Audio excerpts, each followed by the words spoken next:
Matapos tumaas ang presyon kahapon, maayos na raw ang lagay ngayon ng negosyanteng si Janet Lim Napoles na nakapiit pa rin sa Fort Santo Domingo sa Santa Rosa, Laguna. Todo bantay naman ng doktor at mga nurse sa lagay ng kanyang kalusugan. May ulat on the spot si JP Soyan. JP? Pia, maayos at normal na raw ang medical condition ngayon ni Janet Lim Napoles na nakadetain pa rin dito sa kampo ng training camp ng SAF dito sa Fort Santo Domingo. At Pia, bagamat wala pang advisory ang PNP kaugnay sa blood pressure update ni Janet Lim Napoles ngayong araw, sinabi ng PNP na maayos naman ang lagay ni Mrs. Napoles at normal na ang kanyang blood pressure. Kahapon na madaling araw, Pia, ay tumaas ang presyon ni Napoles, sumakit ang ulo, nahilo, at nakaramdam ng parang tinutusok ang kaliwang pisngi.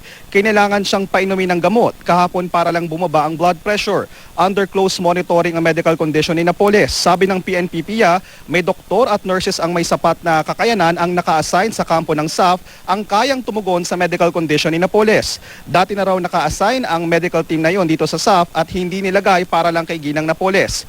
Kahapon nanawagan ang abogado ni Ginang Napoles na si Attorney Lorna Kapunan sa programang State of the Nation with Jessica Soho sa pamunuan ng SAF na payagang makasama ni Napoles ang kanya raw personal yaya na siyang nakakabisado sa mga gamot at treatment ni Napoles. Sa pakikipag-usap ng GMA News sa hepe ng SAF, sinabi niyang hindi nila mapagbibigyan ang kahilingan ng kampo ni Mrs. Napoles dahil ito ay paglabag sa BJMP rules na mahigpit daw nilang sinusunod.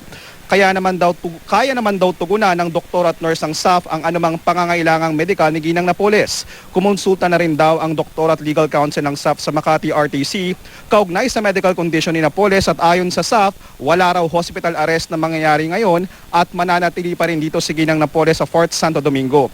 At hanggang sa mga oras na ito, Pia, ay mahigpit pa rin ng seguridad na pinaiiral dito sa ating kinilalagyan sa harap ng SAF training camp sa Fort Santo Domingo. Bawal pa rin pumasok ang media doon at kahapon nga 7 bisita ang tinanggap ni Mrs. Napoles, kabilang na ang kanyang abogado, asawa, mga anak at isang pinsan, pero hindi dito kasama yung anak ni Napoles na nakabase sa Amerika. Pia? Maraming salamat, JP Soriano.